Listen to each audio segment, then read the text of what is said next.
you don't mind, I will stand and make a presentation because I generally have the screen in front of me. Uh, and yes. So I am Namrata Pathak. I work on the traditional medicine project in RIS. I have a background in international relations, and my specialization is on protection of traditional knowledge systems within the realm of intellectual property rights regimes. And with me, I have Dr. Sareen. He is an Ayurveda practitioner. He is also an expert in public health. So we'll be doing the presentation together. And so we'll begin now. The brief given to us was on GCC. I guess it kept on changing. So finally, we got to understand that it's for GCC countries. But what we've done for the presentation is GCC plus Yemen. See, for this presentation, what we will do is to give you an overview of, India's initiatives with respect to traditional medicine systems.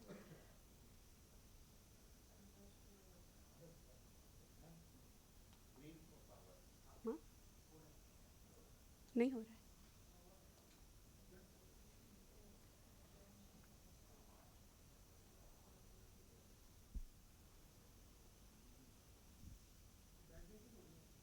बैठ के ही करना होगा.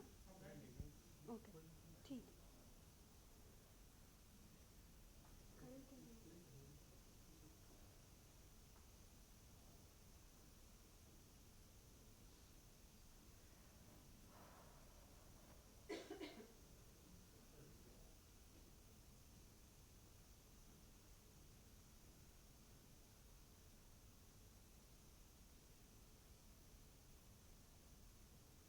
मुझे बैठना ही पड़ेगा. Okay, so the structure of the presentation will be as follows. As you can see on the screen, it will be first, we will be briefing you on the traditional medicine systems of India. We will also be giving you key concepts and linkages to understand before we proceed further with, the main context and the draft of what we have prepared. Then we will be discussing traditional medicine in global health and well-being discourses, again, to give you an understanding of the conceptual linkages. Fourth will be on India's relation to the multilateral framework, especially in the context of multilateral cooperation and the multilateral institutions that we have engaged with. With reference to GCC, again, we will be giving you an understanding of how the Indian traditional medicine industry functions, and what are the growth prospects, what has been done in terms of policy formation for facilitating growth of the industry. We will be then giving you an overview of Ayush exports to GCC plus Yemen, and also finally giving you the key initiatives that India has taken with reference to export promotion to these countries, but also overall in terms of engaging with other countries or in the multilateral frameworks for promotion of Indian systems of medicine abroad. I'm sure most of you know, but to the ones who are uninitiated, in India, traditional medicine systems are not a homogeneous system. It consists of various kinds of practices. So we would be having, say, some systems that are indigenous to the region, India and the subcontinent, and then there are some that we have imbibed from other countries and we have been practicing for centuries, and therefore they are now a part of our regulatory system. So we have Ayurveda and Siddha and Yoga that are these are indigenous to India. Then we have, and Soarikpa, these are indigenous to India, but we have Unani, which, began from Greece, it traveled to Persia, it came here, and, for centuries we've been also practicing it, and therefore it's now a part of the Indian systems of medicine also. We also have homeopathy, as you would know, it comes from Germany. So the regulatory framework now includes all of these, and there is a strong formal structure that has been created for all these systems. Although Ayurveda is a predominant, practice, and it, the industry-wise also, this is one of the predominant systems that operates in the country. So before we proceed further, like I said, I think you would also need to understand what are the concepts and linkages that are associated, because these systems, they are a little different from the modern medicine systems or pharmaceutical industry. So we have two kinds of traditions. There is something called codified traditions. There is something called oral traditions. Now, what are codified ones? Codified traditions are those that are, documented in some form. So there will be textbooks.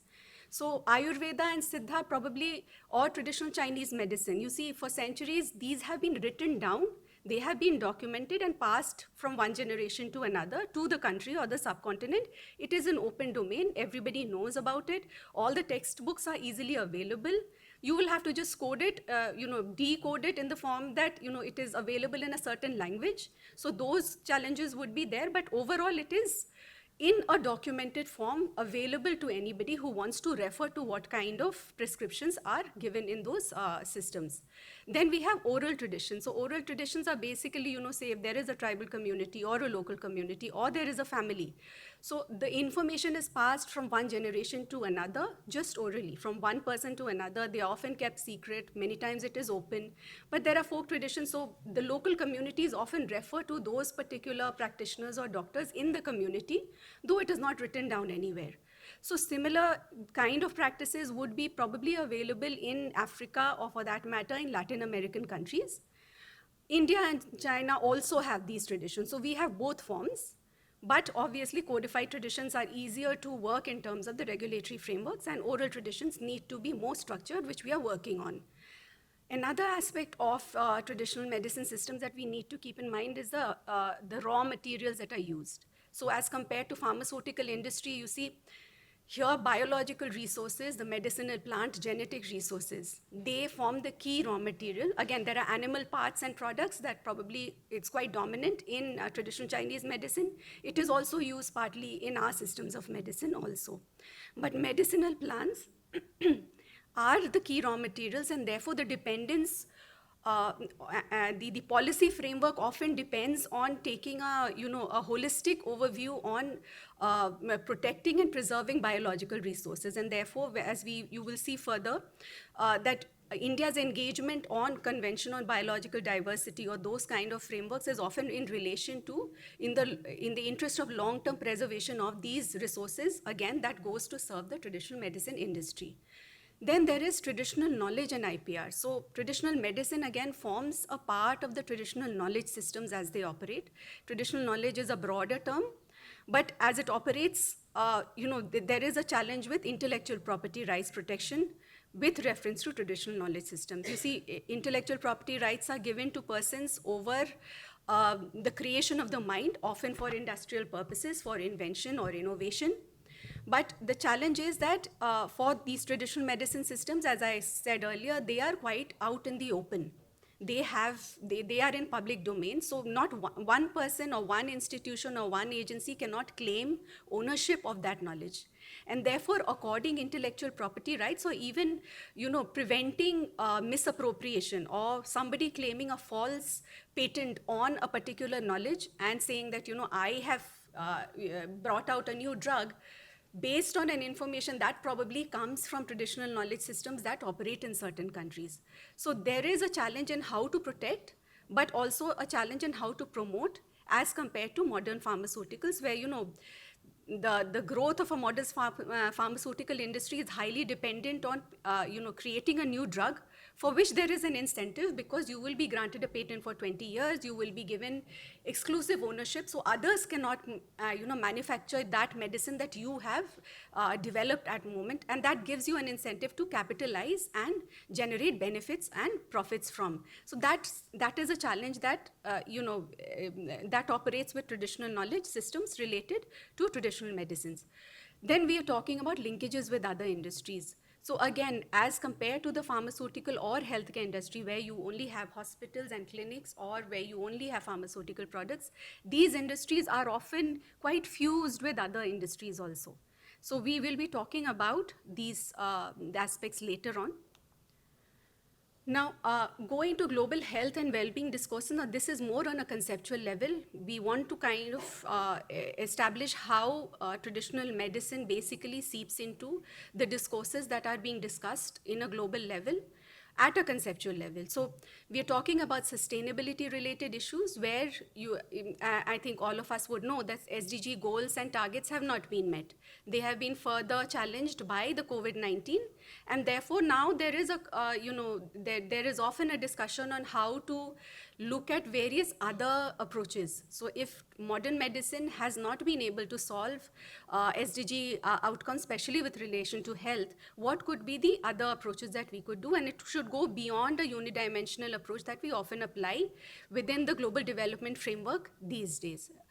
There is again One Health. Again, this came in the context of COVID-19, and it has been re-emphasized again and again recently, where the human, environmental, and animal health related interlinkage is often emphasized. So if we are saying that human health is important, we also have to understand in the long term, human health can only be sustained if animal and environmental health is also sustained in a holistic manner. So the linkage is strong.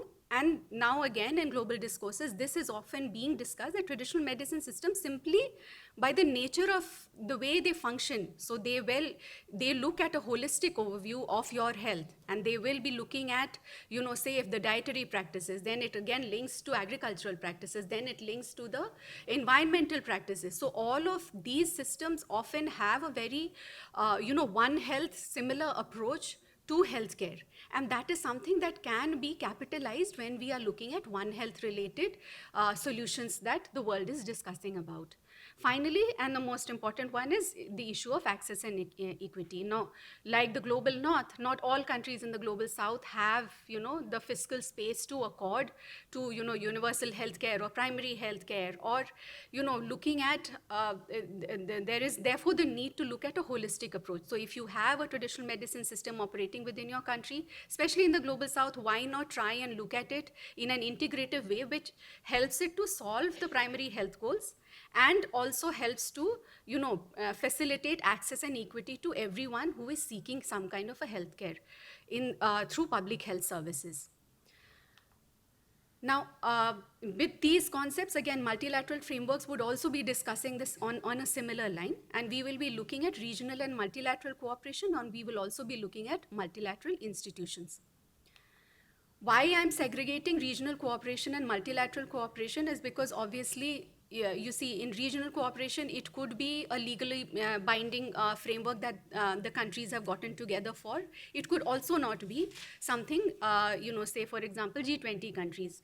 But regional multilateral institutions, again, bring some kind of a structure to the framework on cooperation, and therefore we are segregating these two.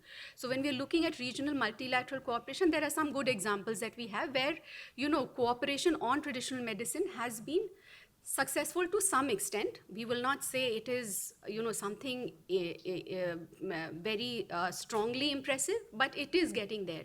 So we have the BIMSTEC regional cooperation. So this is the, the one that India is again a part of.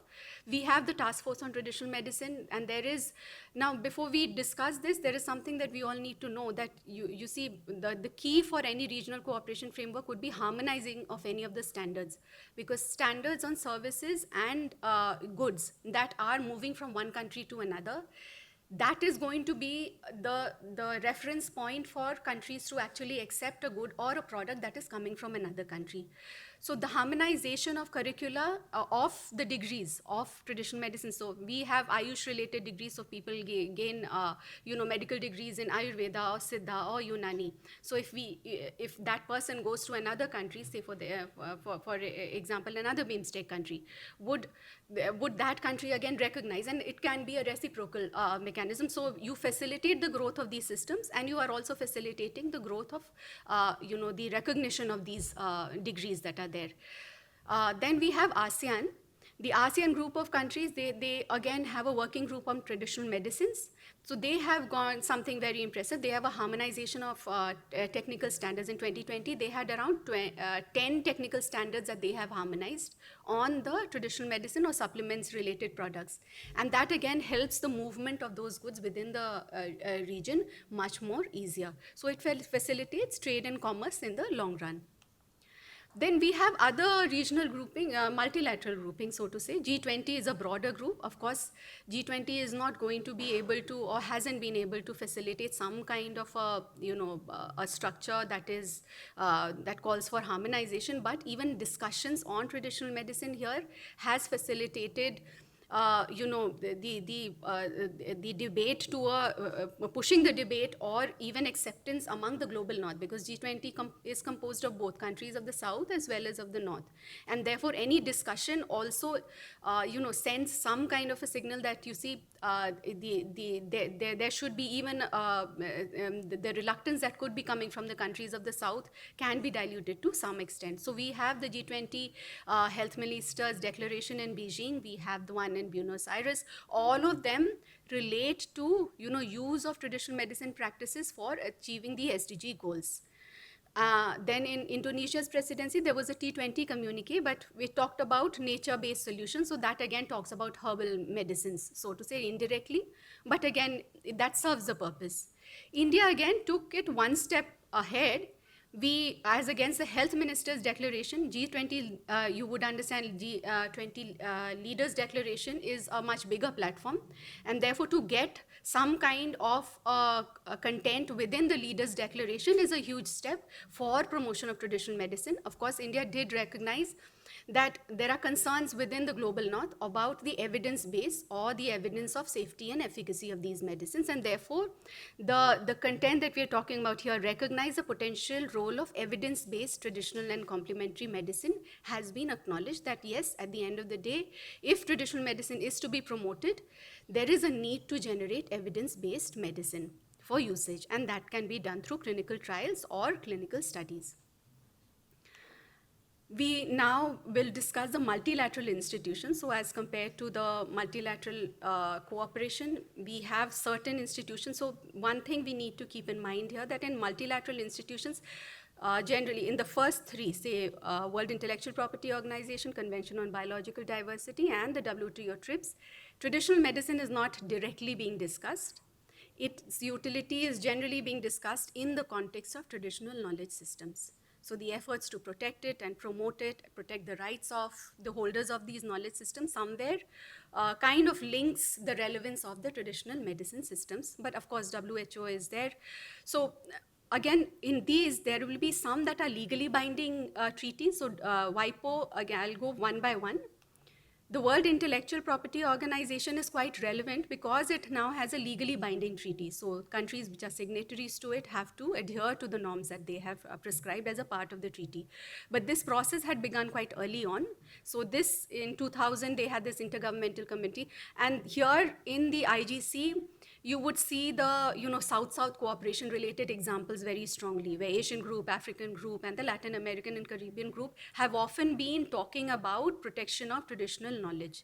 So as against countries of the global north, for example, the United States of America, which has been quite reluctant to simply, it's all about a country's interests. So wherever they don't align, obviously, they will be opposing it. So the countries of the global south have been talking about. So can I just take a little bit of a time to explain what the disclosure of origin norms means? So we earlier talked about intellectual property rights. So if somebody has created a certain product, or for that matter, invented or innovated a certain product, he would want to claim a patent over it.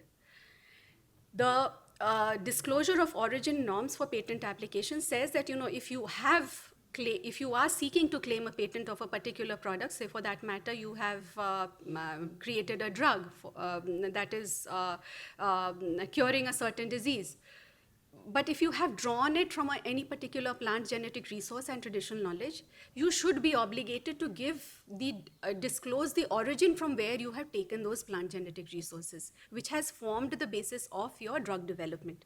So if that is the case, this has always been again a reluctance on the part of the global north, which has not agreed. So the discussions on this treaty has been a long time, but finally there has been some success in the form of the treaty being enacted in 2024.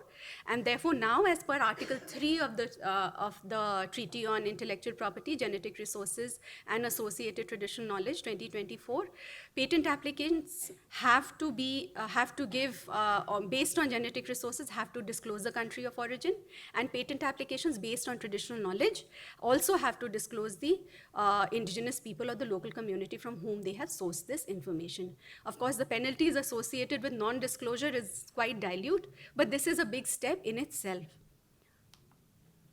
We are talking about, again, the Convention on Biological Diversity, which I stated earlier. This is all about conservation, sustainable use, and fair and equitable sharing of benefits with the local knowledge holders, the communities that are providing these genetic resources. And this Article 8J then talks about traditional knowledge protection and promotion. So while CBD is not legally binding, again, US is also not a part of it. So at the same time, this puts some amount of pressure, because most signatories of this CBD are, they do report their activities or what they have done to confirm and adhere to the treaty and the Nagoya Protocol on access and benefit sharing related to plant genetic resources and associated traditional knowledge. So these kind of treaties, again, if there are many other countries that are part of these of this convention, and their their keenness to be reporting on the mechanisms on what they are doing with respect to conservation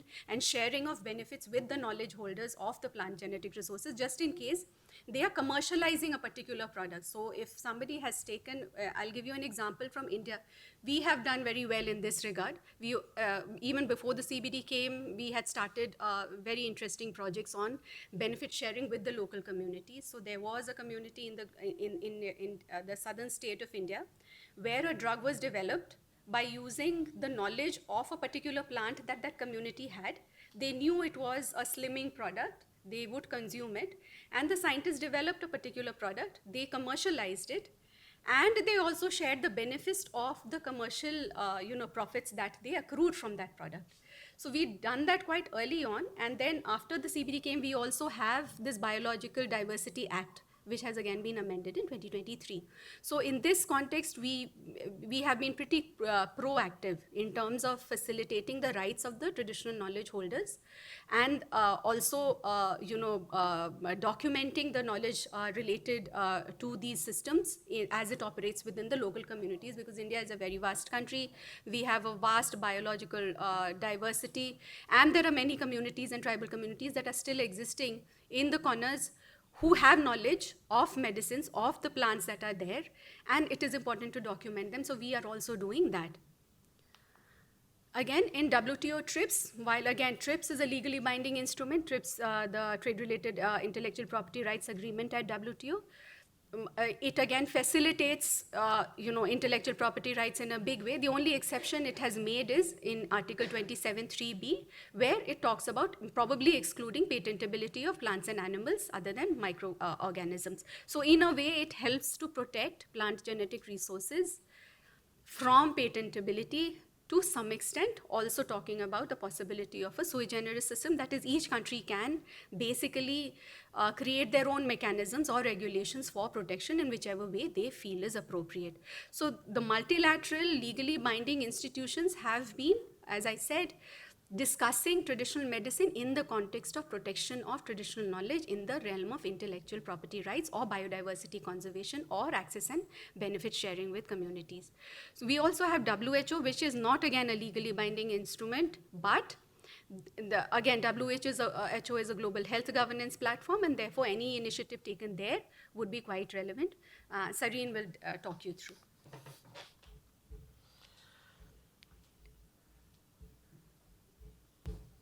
Good afternoon. As the global health agency, primary global health agency, the World Health Organization has been actively promoting the integration and utilization of traditional healthcare systems as well as traditional knowledge-based healthcare initiatives into mainstream health systems within nations towards the larger objective of strengthening primary healthcare and universal health coverage, which includes last mile connectivity to every citizen of nation. Now, this process has been in vogue for over 4 decades. Somewhere between the last phase of the 1970s, WHO has actively started advocating, and then global events like the Alma Ata Conference of 1979, where the emphasis on primary health care came up in a big way. The spotlight was on how to use inherent indigenous knowledge systems that are based in these nations for providing health care at low costs, because it was completely acknowledged that the current empirical modern system of medicine has its own limitations and is unable to provide the quality of healthcare that can transform lives in the way it is intended to be for citizens. Based on this, WHO thereafter has been proactively conducting surveys within member nations. We have 194, now it is 193, USA has withdrawn. So amongst these member nations, WHO has been periodically conducting surveys to understand the extent of utilization of traditional healthcare practices, the regulatory frameworks that are present in these nations, what is the capacity building measures that are available, and what is the kind of legal recognition that these nations have bestowed upon these practices. So based on these surveys, WHO has thereafter created documents called as traditional medicine strategies to provide a guidance framework for nations to look into mechanisms of integrating traditional healthcare practices based on standards that are again augmented by evidence creation. So, as a corollary to these efforts, there has been a clarion call among member nations to create an institutional structure or an institutional mechanism governed by WHO that focuses clearly on traditional medicine. And India has taken the lead to propose the creation of a center as a host institution, as a host country. So, based on this, an agreement was signed between the Government of India and WHO in 2022, and the Global Traditional Medicine Center, which is the first ever global traditional medicine center at all by WHO, has come into existence. This is importantly supported by the Government of India with a foundational support of 250 million US dollars. And this is located, its jurisdiction falls within the headquarters, that is Geneva, under the Department of Life Cycle and Universal Health Coverage. Now, where is this located? This is located in a western state of India, which is called as Gujarat, in a town called as Jamnagar. Jamnagar is a port city. The specific campus is a national institution called as Institute of Teaching and Research in Ayurveda. This is an institute of national importance for Ayurveda, and a huge campus is now being built over there. The GTMC has further conveyed the first ever global summit on traditional medicine in 2023, and the second summit was conveyed last year in Beijing. Now, what is the significance of this center? This center, as I pointed out, is the first very center on global traditional medicine. Secondly, this center intends to serve as the centrifugal nodal hub for innovation.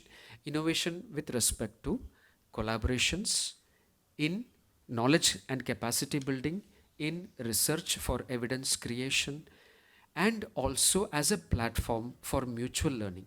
For example, if you are aware, the whole definition of traditional medicine doesn't comprise only the codified system. Namrata had earlier talked about oral and codified forms of practice. So the definition by WHO itself says that it takes into account all practices, beliefs, customs, and ideas and experiences that are indigenous to communities that are used in healthcare. So given this aspect, there are countries from the global south and from Southeast Asia which are looking at institutionalizing their inherent traditional knowledge systems. So this GTMC and India will serve as an important platform to showcase templates for institutionalization, mainstreaming, and how to create evidence for integration into mainstream healthcare systems. Secondly, focus areas are biodiversity, one of the important focus area, data and analytics, sustainability, and innovation and technology. Recently, the GTMC had called in for recruitment of consultants into 5 domain areas. These were biodiversity, digital health, infrastructure, leadership and summit, primary health care, and universal health coverage. So these are the primary focus areas where the work has already commenced, and over the next few decades, this is intended to expand into a much bigger scientific hub, and India is going poised to take the lead as the leader of this traditional medicine group. The next important internationalization initiative is with respect to international classification of diseases. A lot of you may be aware of this. What is ICD? ICD basically is a system wherein you are creating a nomenclature, a standardized nomenclature, harmonized nomenclature for health related conditions, causes of disease, causes of death. Now, why is this being created? Because you have different countries where training in medicine is in different formats, different languages, different terminologies are used to denote conditions, and medical records in these countries capture conditions in a different manner. Now, if you have standardized terminologies, this helps in international collation of statistics with regard to death causes, with regard to disease illness. And what does this do? This gives you projection of morbidity burdens across regions, and it helps for proper financial policy and resource planning. So with this background, ICD came into existence in the earlier 20th century based on statistical work that were carried out by French statisticians who are based or linked with the International Statistics Institute in Brussels. So these are Farr and Bertillon. And thereafter, after the ICD has come into existence, every decennial year, there have been revisions. So far there have been 10 revisions. From the sixth revision in 1948, the WHO has taken charge of publishing the ICD. So if you go to the ICD website, you can see that there is a whole list of codes of different clinical conditions and subconditions which cause different kinds of mortalities and different kinds of long-term morbidities. The important thing here is that in the latest revision, in the 11th revision, ICD 11, traditional medicine terminologies have been incorporated for the very first time.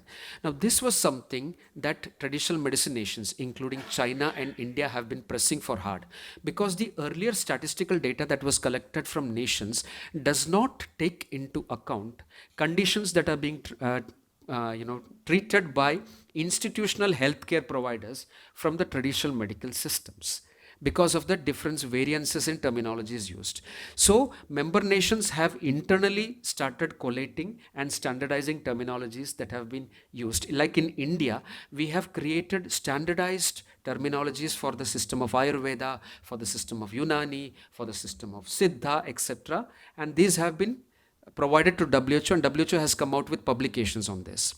So now these are being integrated into ICD 11. ICD 11 has a chapter on traditional medicine which primarily contains codes from traditional Chinese medicine, and codes from Ayurveda, Unani, Siddha are expected to be incorporated in subsequent revisions. So how does this help? This helps in digitization of this diagnostic data from different centers across the world, across nations. It also captures points of contact or points of encounters of citizens of nations with traditional medicine healthcare providers for different conditions. So it is eventually expected to help in the integration of this data for pharmacovigilance, that is adverse event reporting, insurance coverage and reimbursement systems, and help in the creation of standards for global norms and standards for products, processes and healthcare systems. Thank you. I'll hand over to Namrata.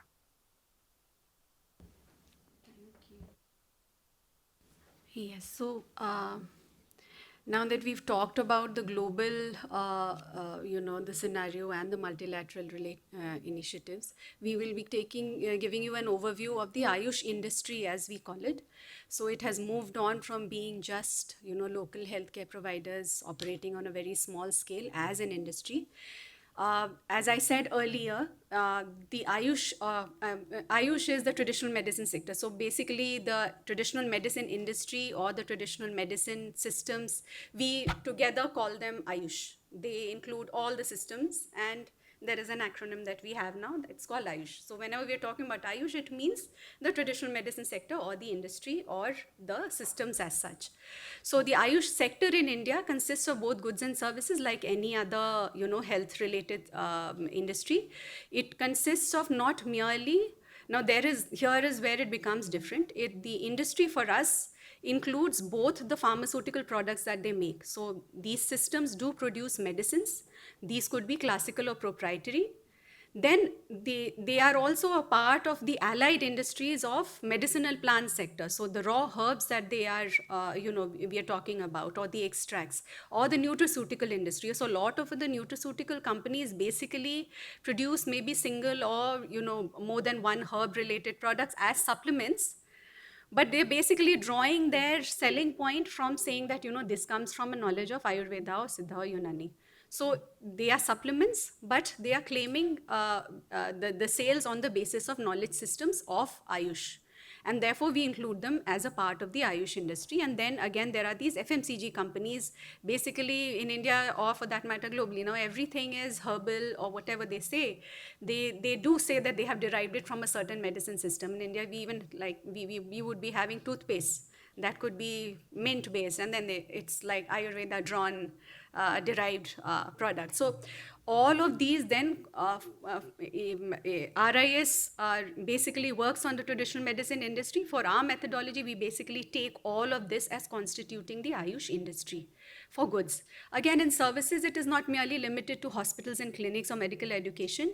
This is again a part of the global wellness related industry. So it's not merely limited to India. You would see your travel to wellness spas and wellness related resorts and retreats. So a lot of it, the component of the services that they are giving you, whether it is yoga or whether it is Ayurveda derived massages or everything else, or the treatments or some kind of a intervention that they're giving, they are drawn from the traditional medicine systems. So this industry is again, Ayush is, or for that matter, traditional medicine sector in India is also a part of the wellness related industry. Again, the fitness related industry. So in fitness, or for that matter, any gym you go, they will be teaching you yoga also.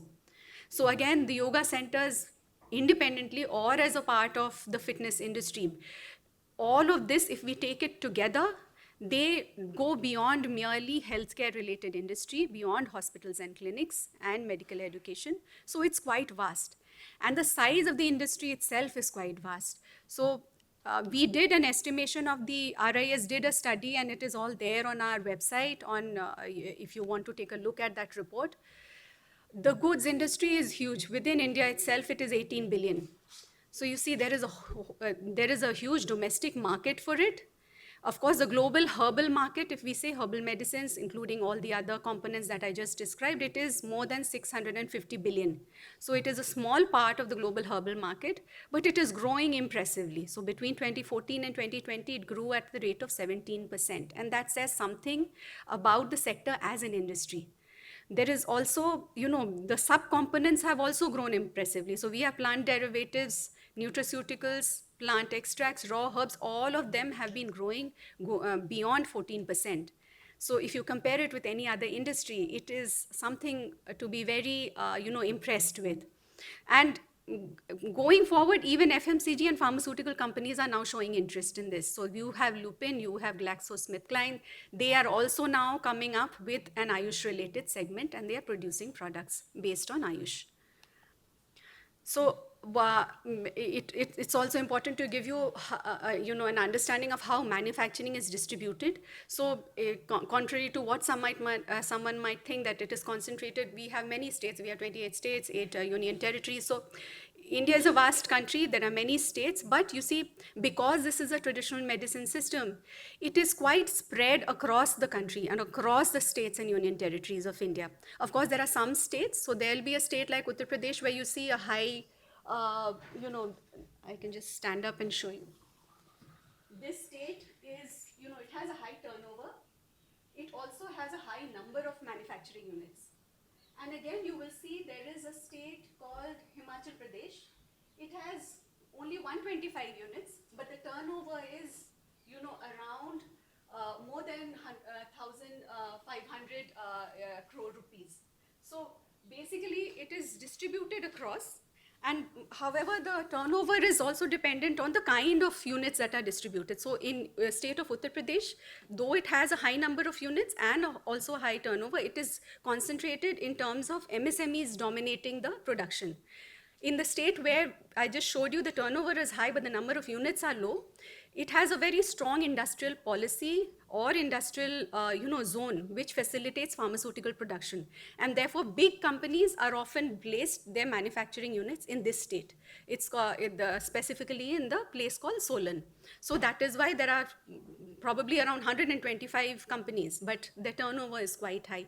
So broadly, all the states are producing. There is a variation in the turnover and the number of units. There are around 9,000 units manufacturing these medicines and associated products. So as I said earlier, so some states in India have also, and you see India also has a very proactive policy in supporting the growth of this sector. There is 100% FDI policy. And then there are some states, say for example, Karnataka, Chhattisgarh, Jammu and Kashmir, Himachal Pradesh, Uttarakhand, and then there is another state, Kerala.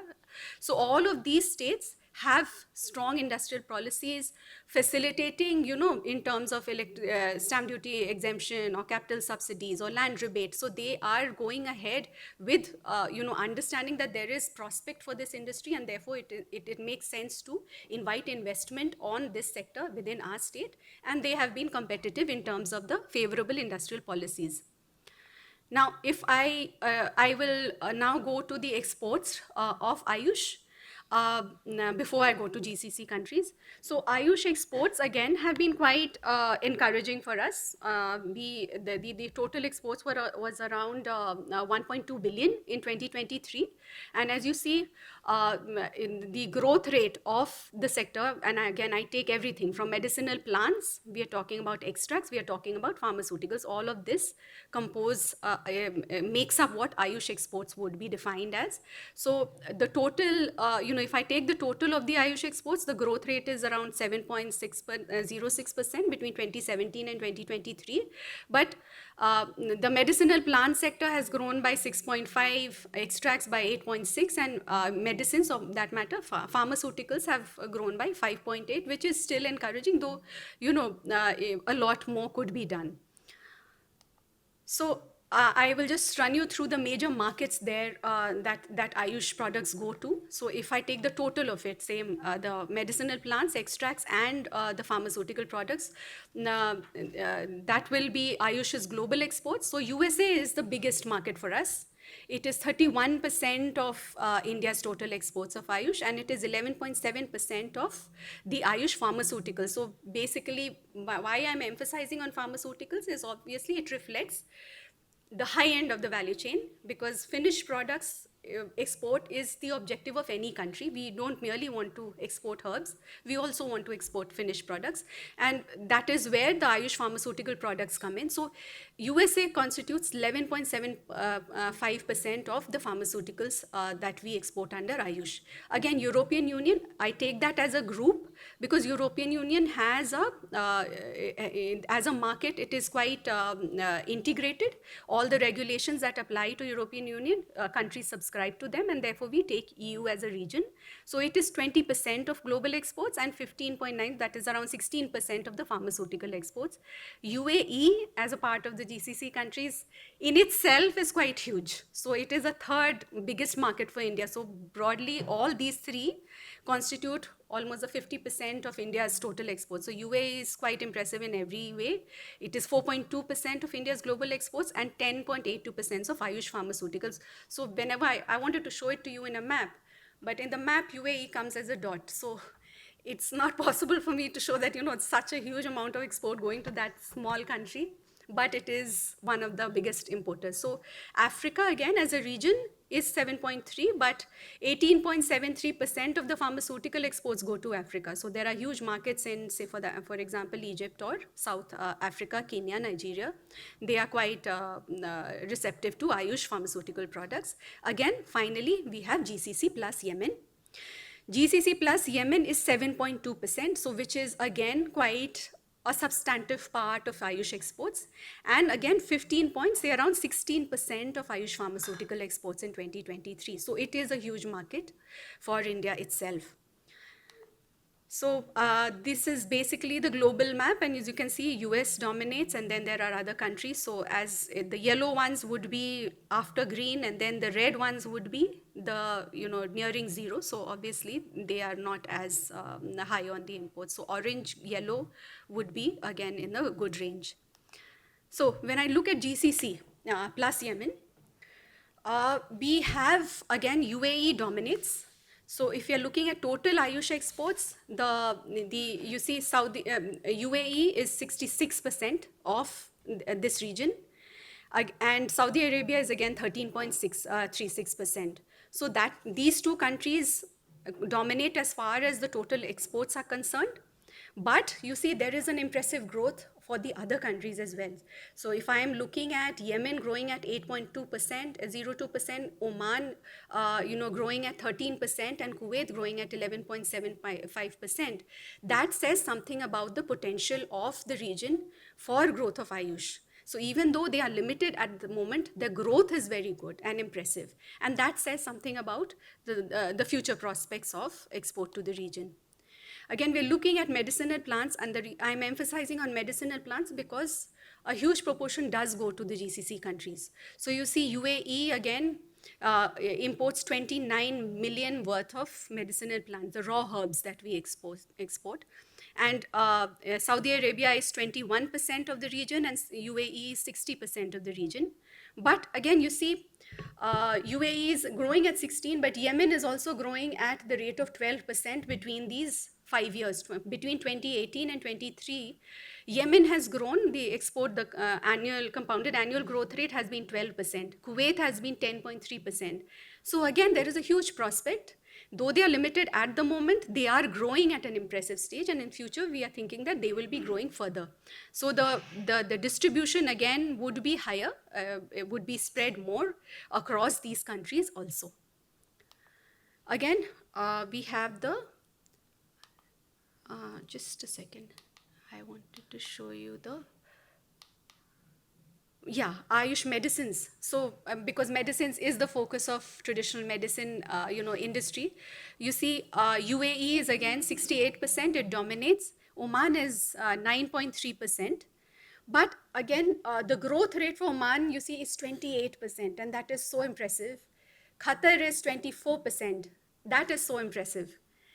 And Kuwait and Bahrain are again 14 and 16 or 17% respectively. So you see, there is a growing demand for Ayush related pharmaceuticals in the GCC plus Yemen region. So if that is the case, what are we looking at in terms of the regulatory landscape for goods and services authorization in Yemen? So, you see Ayush services or as a medical system and certification or acceptance of practitioners is accepted in UAE, Oman, Saudi Arabia, Bahrain, and Qatar.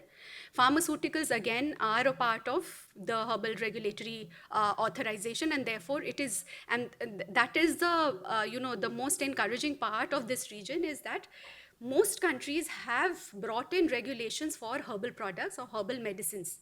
And that, I think it spreads across their own indigenous systems of medicine, as well as having receptivity to other systems, for example, traditional Chinese medicine or Ayurveda or every other. So the acknowledgement and the acceptance of alternative medicines as it comes from within the region, as it comes from outside the region, has been quite strong, and that is very encouraging when we look at the region from a traditional medicine regulatory landscape perspective. So pharmaceuticals, again, the reason why it's going very strongly to UAE is also because of the supporting regulatory provisions. So you have UAE, Saudi Arabia, Oman, and Bahrain, and Qatar. All of them have good regulatory provisions for authorization of traditional medicine products in whichever way or form. Now, at the same time, there are many challenges. When we do the analysis here, we also see the kind of challenges that this industry is facing in terms of, the export-related issues. So in general, if I have to show you, the herbal exports in general would be challenged by tariff rates are, say UAE and Saudi Arabia, they are almost at 5%. So it is not a huge, problem, because countries like India, we have huge tariffs on these products. So we cannot be telling others. Of course, UAE and Saudi Arabia and those countries are not comparable to markets like European Union or US, where tariffs are almost zero. So the challenge for us is in the non-tariff barriers. So these could be in the form of technical and non-technical barriers. The number one is the sanitary and phytosanitary measures. So for that matter, contaminants and issues related to residues. We're talking about technical barriers to trade. We're talking about shipment-related issues. We're talking about licensing-related issues. And we're also talking about price control measures. So all of these basically create a challenge for exports. And if I were to give you an example, I don't have all the details for the other countries of GCC, but we had earlier done a study on the major markets, so European Union, USA, and UAE. So what you could see in the purple shade of the graph basically is about the sanitary and phytosanitary measures. So the biggest challenge for exports to these markets has been on the SPS related issues, which is often related to contaminants or residues of various forms that maybe the countries prescribe are not allowed, or for that matter, the impurities that these herbs could be. And most often it is related to raw herbs, which is understandable because a lot of the raw herbs that we procure and we export are collected from the wild sources. So uniformity in the standardization of the products that we are exporting often becomes a challenge. Therefore, the challenge is related to sanitary measures that these countries impose. And that's something that India as a country, or for that matter, the GCC countries also have to work on if they are looking at. The reason why this is also important is to see that you see in the earlier table that I had shown, medicinal plants are also imported in huge quantities in these markets. And therefore, if they are importing, they are also going to process it and use it further for exports of other kinds. And therefore, if they are bringing in these and India is exporting to them, we would have to take care of ensuring that the cleanliness or the sanitary related issues have to be sorted out. Other barriers to export, again, those are technical barriers that I'd already said about licensing and everything. I'll just give you an example where, say in UAE, if India is exporting, there will be this condition that at least 51% ownership of a registered UAE company will be required. So that company itself will be importing and then, circulating within the market. The same applies for Kuwait. So nothing can be brought into the local markets on its own. They have to be brought via licensed agents as they operate within the country. So that is one barrier to export, which India would want to be addressed. Now, what are the key initiatives that India has taken to facilitate growth of its sector, which I think can be replicable or not, depending on how the countries are looking at the products that they want to export. So you see, from beginning to the end, I had always emphasized on the biological resource related issues, the medicinal plants, the raw herbs. So because the industry is growing very fast, there is also a challenge of sustainability of the supply chain of the medicinal plants. So earlier we used to procure them from the forest, it was easy, but the forest resources are depleting. And therefore, we are now looking in a major way to replicate or domesticate those wild varieties by cultivating them. It helps to, for the agri-business or the agroeconomy, because these plants are very high, some of them are quite high value. The only challenge is that they do not, not all of them can be domesticated. Their efficacy is only when they come from the wild. But a huge amount of R&D, so we have more than around 20 R&D related institutions working on R&D on medicinal plants itself to see if they can be cultivated. And we have certain states here, say, I don't know if you see the yellow line, the yellow ones or the green ones. So those are states, they are Rajasthan, Uttar Pradesh, Madhya Pradesh, and the southern state of, that is called Tamil Nadu. So these states are now cultivating medicinal plants in huge quantities. They are dominant, and they are now supplying to the industry, where it facilitates in addressing the SPS measures. So SPS measures also are challenged by lack of uniformity in the standards of the product that they are selling. Cultivation helps to protect and prevent that challenge. So cultivation solves a lot of problems, not merely in terms of sustainability, it also helps to solve the problem of standardization of the product that is being exported or as demanded by the importers. Again, on this is in general, so I'm just talking about, in terms of bilateral initiatives. The government of India has also initiated, say, fellowship schemes or academic exchanges between countries, the institutions of several countries, for propagating or maybe facilitating understanding of these systems. Then there are these Ayush information cells, where the missions that operate within each country, they help to give information to people within where they are placed in that country, to understand what these systems are about, or maybe even facilitate exchanges between the buyer and the exporter from India. We have the export facilitation related to setting up of institutions like Ayush Excel, which again facilitates exporters in understanding the markets and going ahead and participating in trade fairs. We are also talking about, say, HS classification. So if those were not initiated, I'll just explain. The HS classification is the classification that is provided to products and when they are traded. So there are there are chapters, and then there are codes assigned to a particular product. So even pharmaceutical products would be coming under chapter 30. And then the more you expand these codes, so it goes from 2 to 4 to 6 to 8 to again 10, depending on which country is expanding it further. It gives you a disaggregated level of understanding of which product is going. So expansion of these codes is important, but not all countries do, and not all information is available. We are in India, we know about the information as to what products are going, and we are also further expanding for medicinal plants, because now they are growing in terms of exports. But we have no information of, say, if I were to look at the HS codes at 8-digit of UAE or Saudi Arabia or Bahrain, I would not know. And the global, the customs union would also not have that information. So trade related information is not available. It's only available domestically. Again, key initiatives, like I said earlier, we have been driving the South-South cooperation strongly with reference to protection of traditional knowledge systems through multilateral institutions. So India, within the South-South cooperation initiatives, also takes capacity building of countries. So there is an example with reference to South Africa, where there is a National Reference Center for Traditional Medicine, which was established by the Council for Industrial Research in India. We are also now working with Indonesia. We had an MOU recently on 26th January, where we will be also now facilitating through pharmacopoeia and other means for formalization and institutionalization of traditional medicines of Indonesia. So these are the activities that India does take on from time to time. Again, documentation of practices. Now, this could be something that could be applicable to GCC countries also in a strong way, because a lot of it is in the oral domain where it is not documented, and therefore documentation serves more than just the process of preventing intellectual property misappropriation. It also helps to create a framework for traditional medicine strategies in individual countries. So that way, again, encouragingly, we have done the traditional knowledge TKDL.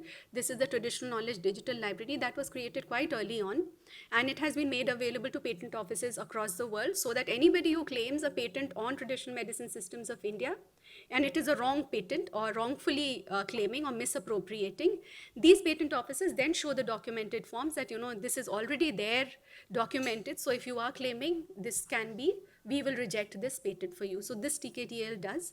We have also biodiversity registers that we are creating now for documenting oral traditions as per the Biodiversity Act of India.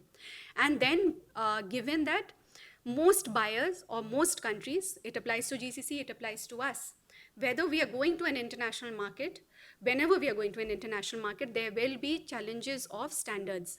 They will ask you what kind of standards related certifications you have, because then as a buyer, it gives them an easy reference to understand the quality and efficacy of the product. So ISO is a major standards body, global one.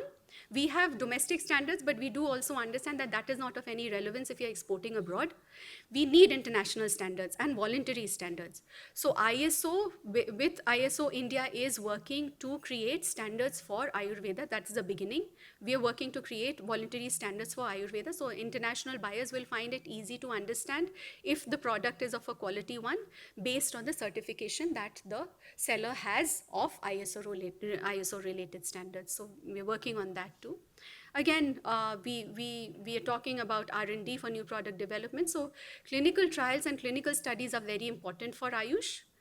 All traditional medicines are, there is a strong suspicion in terms of saying that most buyers in the global north will say, we don't know whether you do not have clinical trials. So obviously, we don't know whether this really works. What is the proof that this system or this medicine will help to cure this particular, disease? And therefore, clinical trials become important. We have been emphasizing, so while clinical trials are an expensive proposition, there are a lot of clinical studies that are being undertaken. And of course, a lot needs to be done.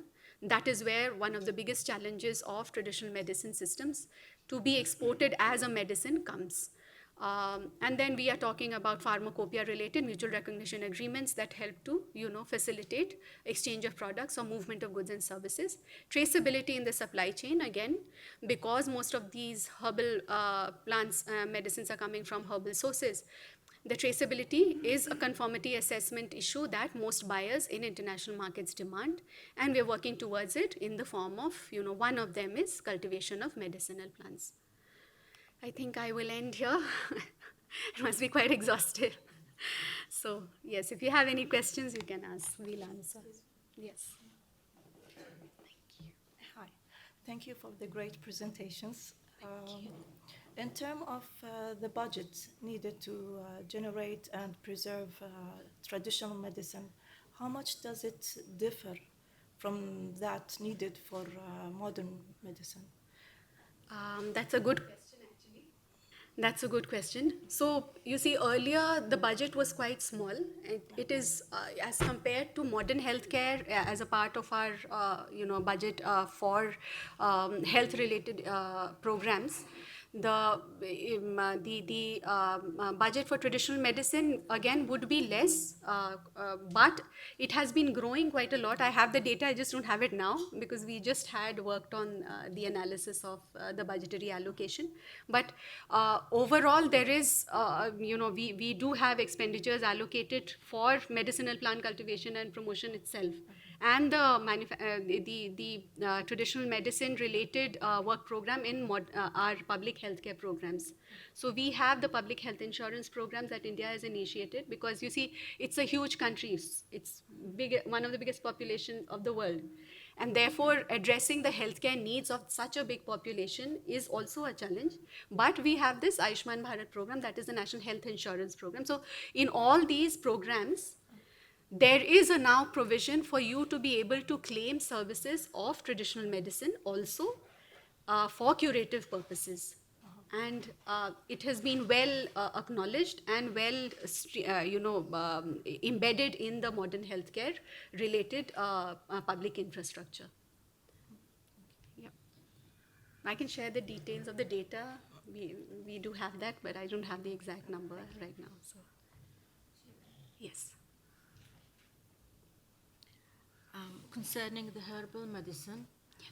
does it need an approval from FDA, Food and Drug Association? You see, in US, again, US and European Union, our products go as health supplements. They are not going as men, and that is where the challenge, like you This is say. not approved, yeah. No, this is, As you mentioned earlier, USA is the biggest market. it is the biggest market, Yeah. and I wanted to clear, because when I was saying, I just remembered that I forgot to say. See, as compared to UAE, where it is going as a pharmaceutical product, in United States of America and in European Union, because the provisions are different, they do not allow these products to be imported as medicines. So they are going as health supplements. So that does not require FDA approval. And FDA provisions say that unless and until we, if there are labeling laws that they have, for these products, all of these Ayush products or healthcare, traditional medicine products, there is a condition that in the labeling claims, one will never say that this is going to cure you of certain thing. It will always give an indication that it is, indicative for, say, certain conditions, say headache or something like that. But it will not say that it is going to cure cancer or something like that. So these products are not at all going as pharmaceutical products, but they're going into UAE. And, what is happening in these countries, in European Union and USA, is that there are, again, healthcare service. So United States has 11 states where they have this Health Freedom Act, where complementary medicine is allowed to be practiced, but they will not be registered as doctors. They are healthcare providers, they are running clinics, they are administering these medicines, but they are again not allowed to administer these as, say, a medicine prescribed by a doctor.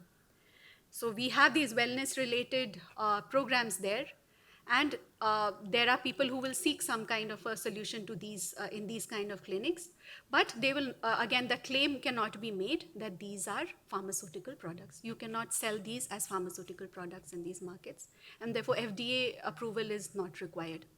If they go through the FDA approval process, they will have to establish, the clinical trials part of it. So that is again a challenge for these products. They are not able to, because these are multi-herbal formulations. So most of the clinical trials are successful on pharmaceutical products that are single molecule drugs or so.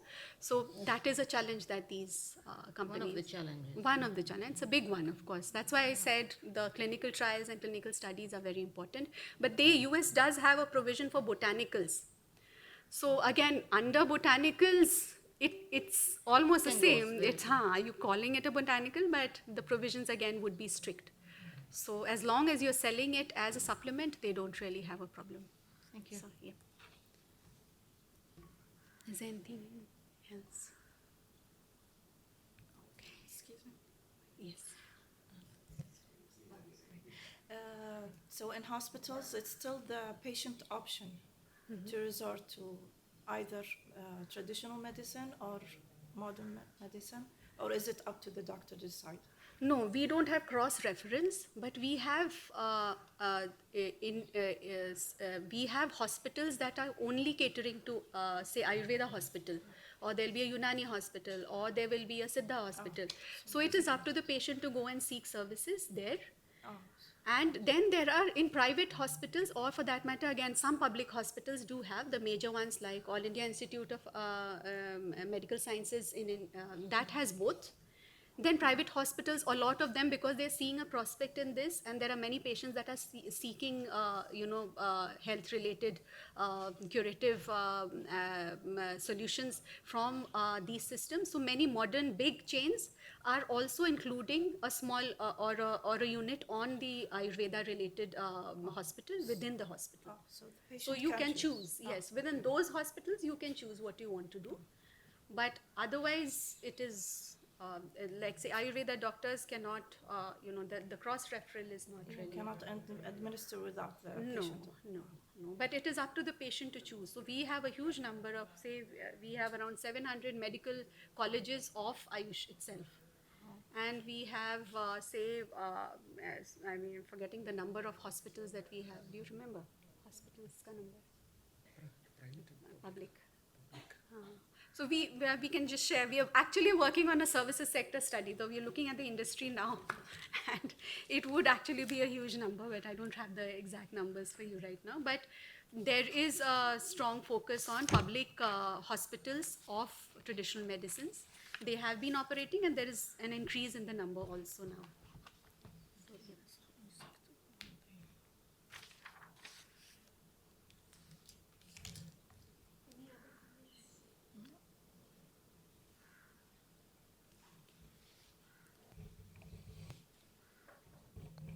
Thank you, Dr. Namrata and Dr. Shashi Kumar, for your time and your very, very insightful presentation. There were many facets of Ayurveda which even I didn't know. And your presentation really enlightened all of us. Thank you so much for your time and energy. Thanks. Thank you.